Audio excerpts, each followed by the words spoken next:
Thanks for having me here, Jerry. Eric, you closed out a session on Tuesday night, which was a bit of a rule breaker, a game changer. It's a type of, well, we have had other futurists on and we have had other thought leaders on, but I'd like you to kind of introduce our audience to the themes that you're speaking about as they pertain to technology and our industry. Yeah, so in the work that I do, I'm really exploring our human relationship to the machines that we're building and how those machines change our behavior and how we're evolving with our machines.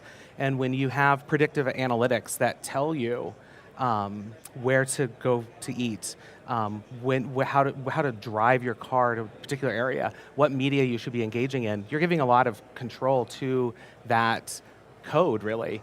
And that code is changing the choices that you're making as a person. And I think it happens invisibly, but when we stand back and look at it in aggregate, we realize, oh, we're surrendering a lot of power over our free will in a way. Yeah. And I'm really curious about and want to explore and encourage people to think about the ethical dilemmas that are at the center of a lot of those relationships, and also what is our obligation to young people who are growing up in these media-rich and technology-rich environments. Right. And how do we help them best navigate their evolution in these spaces? Yeah, it's interesting, right? Because you tell, let's say, a social media platform that you like one artist and another artist and a third artist, it starts to feed you, more artists like that, more politics like that. And at first it seems like a convenience, but where is the fine line between choice being given to you and choices being made for you? Right, and choices being taken from you. So when you have, if Yelp tells you 10 restaurants that are near you in a particular cuisine that you're interested in, who got to pick those 10 or 12 restaurants? Who's already giving you a pre-selected menu of where you should eat? Right. And that's true in so many of our behaviors. So when we start thinking about building smart buildings, we start thinking about and being really intentional in the kinds of spaces that we're designing for future users, what kind of intentionality are we giving to the human experience within those spaces? Right, so like a good example would be trying to design classrooms that look like the world should look today, rather than a classroom from 1900. So we have classrooms today where kids still sit in rows and face the front of the room and stare at the tallest person who's talking. Right. And that doesn't feel like how our world is today. No. But we need a sea change in terms of the architecture and the design of that building that will more reflect, or that classroom, to more reflect how the world exists around us. When we make those decisions, in a way, we're almost kind of writing a code of how those students are going to learn. And I think that we have to be really intentional about those spaces so that we encourage things like collaboration. We encourage things like face-to-face contact, not discouraging those things, because that's really where our humanity is. It's in this, and it can be in this. Right. But we can't lose track of this. So we have to be, I think we just have to be really intentional in our design, whatever that design space might be. So let's go a little deeper into this. Yeah.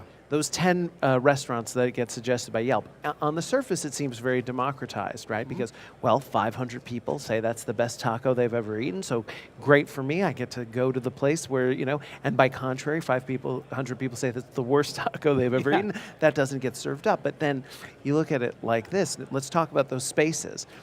For last year, 2 years, 3 years ago, everyone's talking about, the open office, which would sound like and feel like, we're not doing that rows and rows and rows. Yeah. And yet, anecdotally, what comes back to me is, as cool as it looks, a lot of people do it. Yeah. So how do you, as someone who is involved in this conversation, meet the balance between we want to be inventive, futuristic, future-thinking, forward-thinking, and at the same time, we want to honor people's opinions, but we don't want to honor those opinions so much that we get lost in it. Where do you find yourself in that?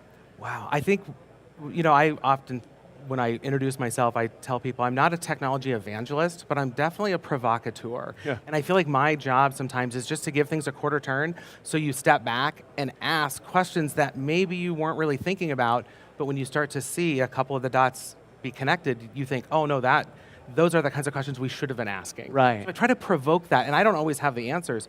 So to answer your question, where I find myself in this is, one of the things that I would want to know is why aren't these open spaces working? What's the resistance to that? And I think that there's this fundamental tension between people wanting to be individuals in their cube and have their space and the culture of that space, but also knowing that they need to engage in a wider space. Right. So how do we resolve that? And maybe it's about designing spaces that will give some, I don't know, territory to an individual, but at the same time create open spaces for the collective. But that might not be obvious on the surface. Sure. So exploring that kind of relationship to people and their habited spaces, I think, is where I would start to ask those kinds of questions. When you think about this type of thinking as applied to space design, what are some of the examples that you look to and you go, yeah, those people asked some of the questions they should have asked before building? Yeah, I think that I've been seeing new library spaces being built on universities. Yeah. And I walk in and I see students working. Well, one is traffic goes up in really well-designed libraries. Right. So the students see a new space that feels more reflective of their mindset of how they want to be as a student, as a studier, as a collaborator.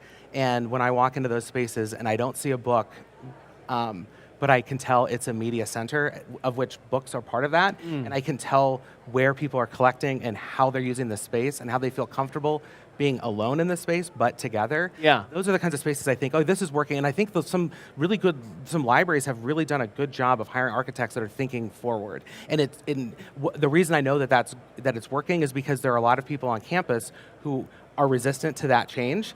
And I think it's because we're in a sacred space. And if you want to have an innovative redesign, you have to ruffle some feathers. And I like that. And the people will come around because really the library is for those students. Faculty need to figure out a way to adapt to what those students want in that environment. But if the students are coming in there more and they're staying longer, we know that we're succeeding. Point us toward the future in a couple other areas and examples that you see out there that seem to be applying this. Yeah, so I was talking on Tuesday, looking into the future and thinking about artificial intelligence and augmented reality and virtual reality and these things becoming more and more a part of our spaces. And as I look to the future, one of the things that I'm really encouraging designers to think about is when you're designing a space, in a way you're writing a code for a kind of application that your future user is going to use.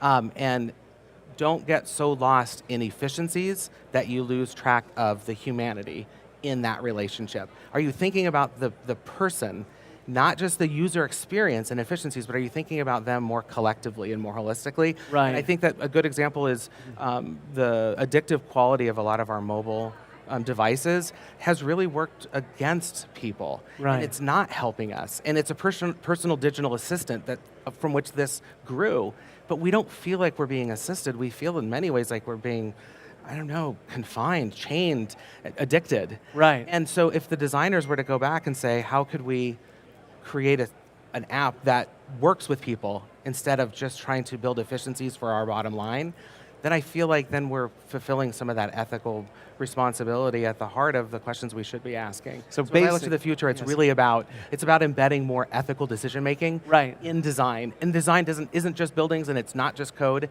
it's all of it. And all design is really just code for human betterment in this, Yep. And sometimes I ask people, do you ever wonder if you're just the last line of executable code for an action that someone else wanted you to take, and they wrote all the code and led you to the point when you pressed buy, or when you pressed like, or when you pressed whatever it is, maybe you're just the last line of that executable code. Yeah. And when I suggest that to people, invariably people kind of recoil at that idea a little bit. Yeah. And I say, most of the decisions you make with your machines, you're executing the function that someone else designed for you. And I would say to that designer, you have a responsibility when that code is written, when that person presses execute the function of the code, that you do it in a way that respects their basic humanity.